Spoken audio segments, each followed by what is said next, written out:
Kinh lan mua được gửi không cô. Mình lên sau chứ mà. Sau lên vinh lấy cô.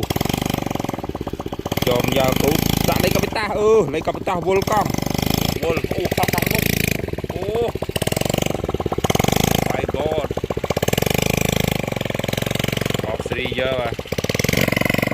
Chồm giờ cho con lúc á cô ơi. Cá cho. Cho con lúc ơi.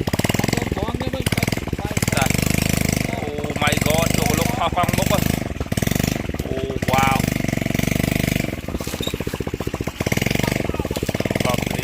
Cú thứ ấy đâu. Trồng lan mình chút đi. Chở với trồng lan này bên mà sơn phong trong nhà trồng phong đỏ thế. Let's go. Cắt câu. Vài phong đỏ thế mà không click like subscribe nặng mũi không bà. Em mà nè, chi thì vài kìa. Vậy lá cho bên thơ ca như vậy đấy bà. Non mấy chi lan lên nhưng mà nó phải xa nó rong ở stress với bà nó sri giờ một sai còng lan có cô lên chút không á bà lên chân trên tay bà mưa con mấy chút đang vô tầm này bà giờ tới châm ban để ở sri giờ tới các bạn này sri và trồng sai tiền chẳng vài bà tên tích cho bà đây thế bà all một click like subscribe nè mũi không bà phải chừng làm chất crew cái này dân học to thế bà của là giờ cho mình làm tôn cái này đang bộ rồi chui like chui share rồi còn đây là bộ còn sri giờ bà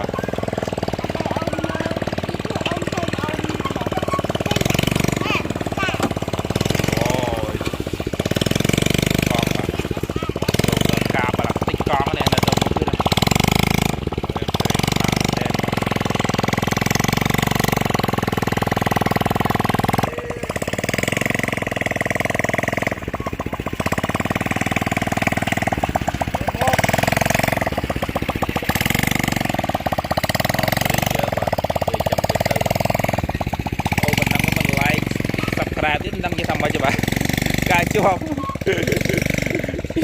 thật biến co oh my god lại một tu lên em không tu lên chuột không à tiền làm một tu tiền luôn đó rồi chồng cà vào đó chồng còng một quá đẹp không chồng còng một quá đây và chè tơ đúng chứ bà em làm một tên này có sri phai còng Kinh lan mua được gửi không cô. Mình lên sau chứ mà. Sau lên vinh lấy cô. Chồm giờ cô đã lấy capita lấy capita vô con. Oh my god. Oh wow. Khóc múc. My god. Off 3 giờ à.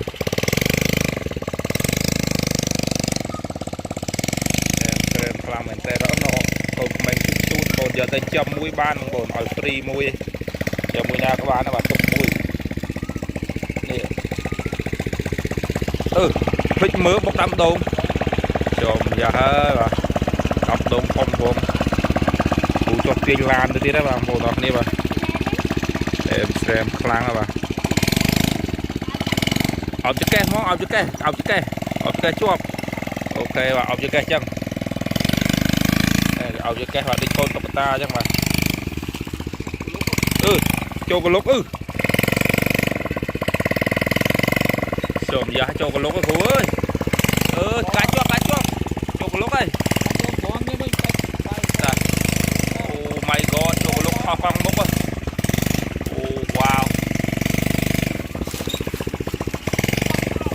lọt đi chứ bà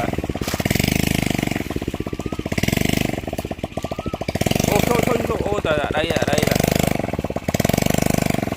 cái chuột vào cái chuột ok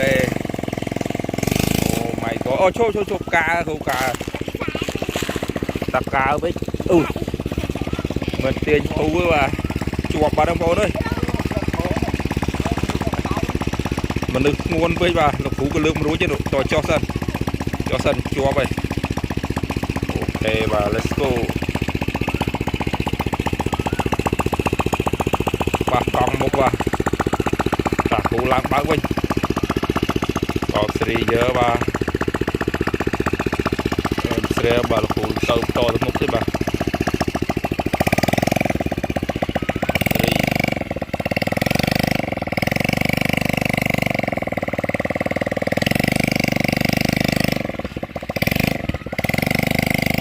cá phơi bón lên luôn đó ở đây cái cô cách lên xì oh